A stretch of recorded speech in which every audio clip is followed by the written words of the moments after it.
Okay, so today I'm going to be giving a few thoughts on the Leica thumb support for the M10.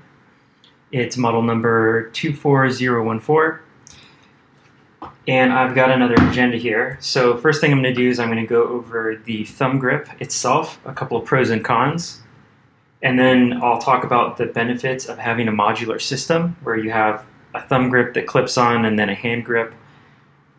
And then I'll talk about a couple of my two favorite setups, which I'll just tell you what they are right now. It's number one would be having the hand grip and the thumb grip together, and the other one would be having neither of them, just having a naked camera. And I'll show you what the two of those look like, and I'll talk about some pros and cons for each. And then at the end, I'll go through whether it's worth it, which obviously I think it is because I bought it and I'm doing a video about it. Okay, great. So let's start just with the thumb grip itself. I'll go ahead and get it off here and show you close up what that looks like. So it's got this piece here that fits onto the hot shoe. Over on the underside, it says, Leica, made in Germany. It's got a rubberized spot right here to keep it from hurting the camera. And then obviously just the grip. Feels very solid. I don't know exactly what it's made out of, but some sort of metal, maybe brass. I'll give you a look at how it actually looks whenever you put it in. So just sliding it into the hot shoe here. And it kind of seems like this wouldn't be much of a grip, just slipping it onto here, but actually it's very sturdy. I get a really excellent grip with this. I never feel like it's going to fall off. That's one of the reasons I went with this grip instead of maybe getting a third-party one. I just know that this is going to work really well with their system and that it's very well tested and that I was going to be happy with it. So that's why I decided to go with the actual Leica brand one. Okay, let's talk about some pros. Biggest pro for me personally is that it works really well with the hand grip. So one of the things I like about having it with the hand grip, if I take it off here, whenever I just have the hand grip, there is a little bit of a thumb grip sort of already built into the camera. I don't know if you can see that. There's like a little notch there. But the problem is that when I hold the camera, I find that I end up having to flex the palm of my hand quite a bit to keep it steady, meaning this part right here.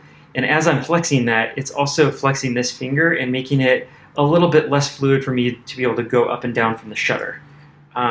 It's a small note, but it is something that I've noticed.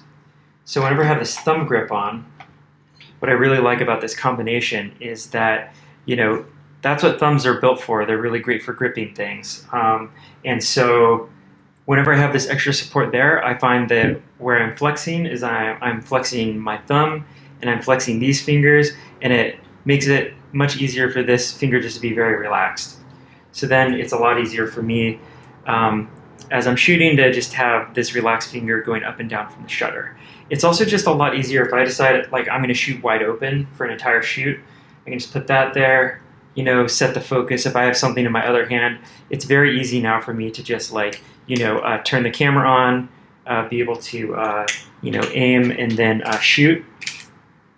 And it's very easy for me to do that by just with the thumb grip and the hand grip together. So I personally really love that. You can imagine now I don't even really have to use this hand at all to support as I'm focusing. I don't have to do this number.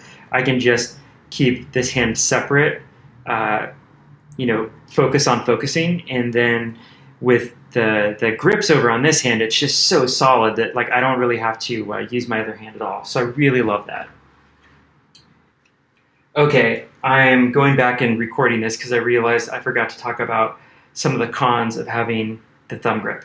So there's two main things I've noticed. They're pretty minor, but I think it's worth noting. It's harder to lay the camera on its back whenever you have it on the desk. So this is the way I often would place it whenever I'm, working on things, or whenever I've taken out the battery and the memory card and I'm working on photos. A little harder to do that because of this notch here. So that's one little mini con. Here's another one. Whenever you're holding this on your body, so if I'm holding it on here, then it may stab you a little bit. It's not big, but just having this notch here, it's very solid. It's metal, and so it may poke you a little bit in the ribs here and there. So that could be something that might bother you if you're walking around with it for a long time. Let me just put it on and see if it's really that much of an issue. it's not bad on me, but I can imagine that, like, I'll just try and get in the frame here. It's not bad on me because it actually lands a little bit in front of my stomach, but I think if you have maybe a little bit more of a belly, or you're just a bigger framed person in general, then it might poke you a little bit. So those are the only two cons I can think of. Benefits of a modular system.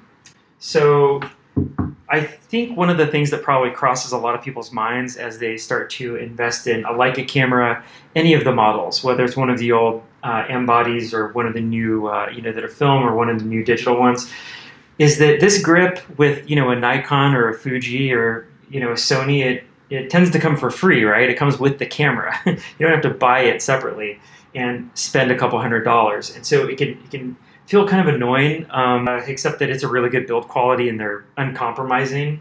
So at least that. Also, anything like it tends to hold its value quite well. So that's another thing to consider with the cost. And the other thing is just that I have options here. So what I really like is, I've got a really compact lens on here right now. I've got the Summicron 50mm. So one of the benefits here of having a modular system is now I can size down, which is something obviously you can't do if the grip is built into the camera body. So now if I want to go really light, look how small that is, how compact that is. This is actually a pretty great system.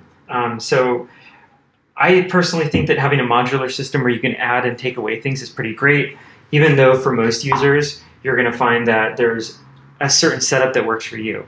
And I think that's another benefit of a modular system, is that what works best for me isn't necessarily the same as someone else. So for me personally, my favorite setup is to have both of these on the camera. Every once in a blue moon, I may take them off and just use it like this. But what's nice is I can buy these separately, put them on the camera, figure out what works for me, and then I can sell the stuff or return the stuff that I don't need. So anyway, that's what I would say. Two favorite setups, both of these on the camera definitely is number one. Having both of them off the camera is also pretty great. To be honest, I haven't really tried just having the thumb grip. So I can't talk about that too much. I mean, I have to admit that feels pretty amazing. I think if you could only buy one between the two of these, because I've used this quite a bit without the hand grip. If I was just gonna buy one, I'd probably just buy the thumb grip, especially if you're someone that really loves like a really lightweight setup. Because, for me, I found that putting this on the camera introduced some new issues in terms of how my hand was flexing, and I felt that adding the thumb grip to the hand grip made it like 10 times better. So that would be my recommendation. Okay, so I've gone through everything except for, is it worth it? For me, it's worth it, but then again, this is my main hobby. So I spend money on this camera almost the same way that someone might spend money on a car. So if I'm gonna, for me, it's not a big deal to spend $200 on, a hand grip or a thumb grip, because I know I'm gonna use it a lot. So I think it really just comes down to, can you afford it? How many hobbies do you have? How expensive are they? Leica gear holds its value very well. Whenever the M11 comes out, I don't know if I'm gonna buy it, but if I did, I might need to buy different accessories if they change the form factor. And so for me, not only do I love buying used camera gear, I love selling it. And so for me, I get a lot of satisfaction out of the fact that now I'll be able to, at some point, maybe sell this thumb grip to a new camera user, someone who's, coming up behind me and is really interested in getting into the Leica line. Maybe they can't afford the most totally up-to-date gear, but they still are interested in decking out their camera. And so I do really enjoy selling these accessories, oftentimes, for a really fair price, and helping out someone who is interested in photography. Let me just think if there's any last thoughts on either the thumb grip or the hand grip. I don't know if you've noticed this, but whenever I put this plate on there, just the basic one that comes with the camera, sometimes the camera would sort of like tip forward and land on the lens there. It's not a big deal, but I have noticed that one of the really great things about having this this hand grip here is that it's got this extra foot on there, and it makes it a lot easier to put larger lenses on here and be able to set it on a desk without having it tip forward. So that's another thing I really love about that. that is my full review of the Leica thumb grip. In closing, I would highly recommend it. It does, of course, add to the weight, but I think it's worth it.